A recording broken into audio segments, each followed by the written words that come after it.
The Mixed Faith Relationship Podcast with your host, certified life coach, Chris Rich. Episode 7. I'm still worried. Now what?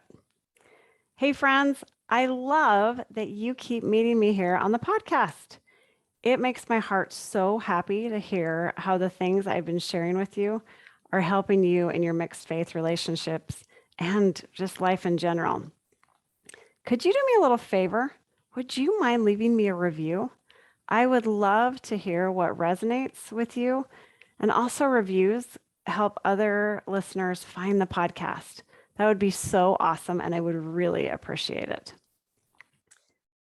As your life coach, I want to make it very clear that our goal is not to eradicate negative emotion. In fact, it's the opposite. The better you can get at feeling negative emotions, the more peace you can create in your life. I believe in equality for all of the emotions. We don't need to be negative about our negative emotions when they come up. Part of being a human is feeling negative emotion. And life is 50-50, my friends. About half the time, you are going to feel negative emotion. If you want to hear more about that concept, go back to episode 4. It's a good one. So once again, our goal is not to eradicate negative emotions.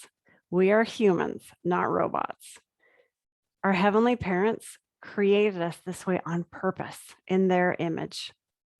And emotions, positive and negative, are a huge part of that.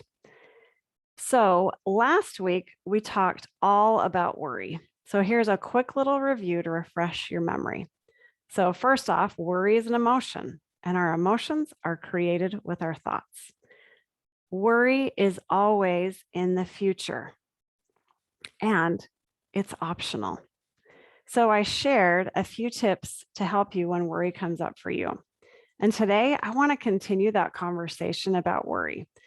It's such a common emotion in the mixed faith space that I want to make sure that you have plenty of tools to choose from when worry comes up for you.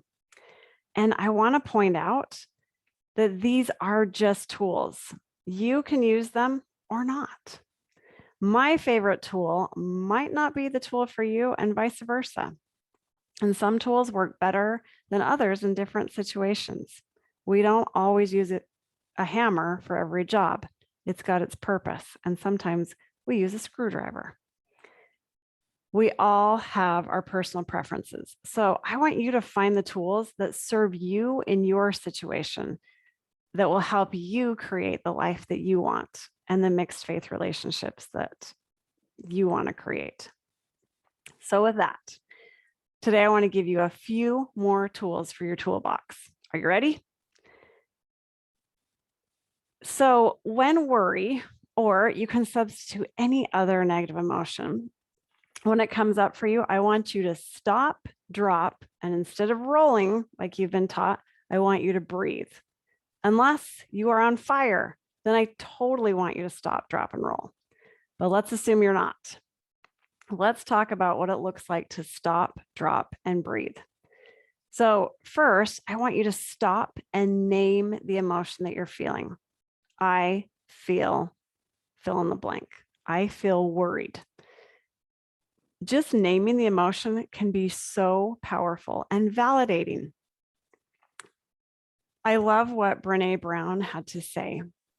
It is a huge part of the mythology around emotion that if we look at it in the eye, it gives it power. The reality is, if we look at it in the eye and name it, it gives us power. I love that, you guys. We want to have the power with our emotions. So the first thing I want you to do is stop and name it. Number 2, I want you to get out of your brain and I want you to drop. That's the drop part. Drop into your body. What does it feel like in your body to be worried? Do you even know what that really feels like if I were to ask you? When my son was younger, he was really worried about something. And I asked him to tell me what it felt like to be worried. And he said it was like his stomach was one of those magic wands that with glitter in it that moves around with the it moves around in the liquid. And then he said, jitter, jitter, stomach glitter. Can you relate with that? I sure can. If we can drop into our bodies and picture what is going on and give that emotion a little attention, it makes a big difference. I like to calm my brain down by saying that this is what it feels like to be worried, and it's okay. I don't need to be worried about worry. It's just a vibration in my body, and it won't last forever. I know it will go away. And finally, step 3, I want you to breathe into it. So stop, drop, and breathe. Just let it be there. Take some good deep breaths. Open up and make space for that emotion to just be there in your body. Stomach glitter doesn't feel pleasant, but it certainly won't hurt you or any of the other emotions. Stop, drop, and breathe, my friends. It's good stuff. Allowing emotions may feel really weird at first, especially if you've never done it before. It's new. And just like with any new skill, it takes practice. I am personally finding out that allowing emotions is one of the most important skills a human can have. And teaching my clients to allow their emotions and helping them to do that is one of my very favorite parts of my job as a life coach. I love it, and it is so powerful. Speaking of jobs, my brain's job is to keep me alive, and it takes this job very seriously. It's kind of like an overactive Navy SEAL that is always on red alert. It just wants to keep me safe. This is great, except it thinks that everything is a catastrophe, when sometimes it isn't. When my brain starts freaking out that my teenager might end up in a gang because he doesn't want to go to church, I like to slow the Navy SEAL down for a minute. And one option is to answer it with maybe, but right now, he's on a bike ride with his friends on his way to play basketball. Or maybe your brain is offering you that your mixed faith marriage might end up in divorce. So again, answer it with maybe, but right now, we're snuggled up next to each other watching a movie after a nice dinner. So just answering my brain can make a big difference.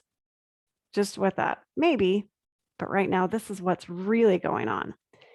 And again, it validates my worry, but then it shows me like, okay, this is what's really happening. I like to talk to my brain more than I listen to it.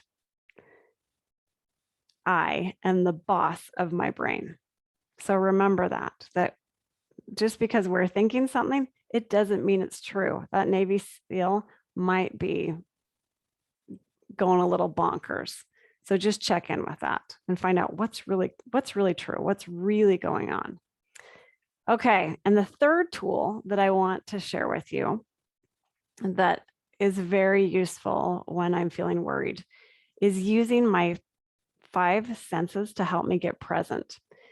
I don't love driving on the highway when it's stormy, if it's raining or snowing. And so when I notice that I'm feeling anxious and worried, I focus on my 5 senses. So I think I ask myself a few questions. What do I see? Well, as I'm driving, I see the lights on the dashboard, the windshield wipers going back and forth, the lights on the cars in front of me, the buildings I'm driving past, my hands. What do I feel? The steering wheel in my hands, the chair on my back, or the warmth of the heater, my feet on the floor. What do I hear? The purr of the engine, the squeak of the windshield wipers, the podcast that I'm listening to. What do I smell? The air freshener in my car or the smell coming out of the heater. What do I taste? The chewing gum that I have in my mouth. Employing our five senses helps us to get present and grounds us in what is really going on. It helps me to see that right now, at this very moment, all is well, and I don't need to worry. And then when my brain freaks out again, I can thank it for looking out for me and trying to keep me safe, but remind it, thanks, brain, but right now, everything's okay. So I don't know about you guys, but a lot of times in the middle of the night, my brain offers me all sorts of catastrophes. And if I can stop and employ my five senses, that can be very helpful, or any of these other tools that I shared with you today. Okay, my friends, I hope that you find some of these tools to be useful for you. And as always, it has been a pleasure hanging out with you. I'm also wondering, have you booked your free mini session with me yet? If not, hop on my website at Chris Rich Coaching so we can have a little chat. Let's talk about the things that you're worried about and find out what we can do to help you allow those emotions and help you find more peace in your mixed faith relationships or just life in general. I would love to have a little chat.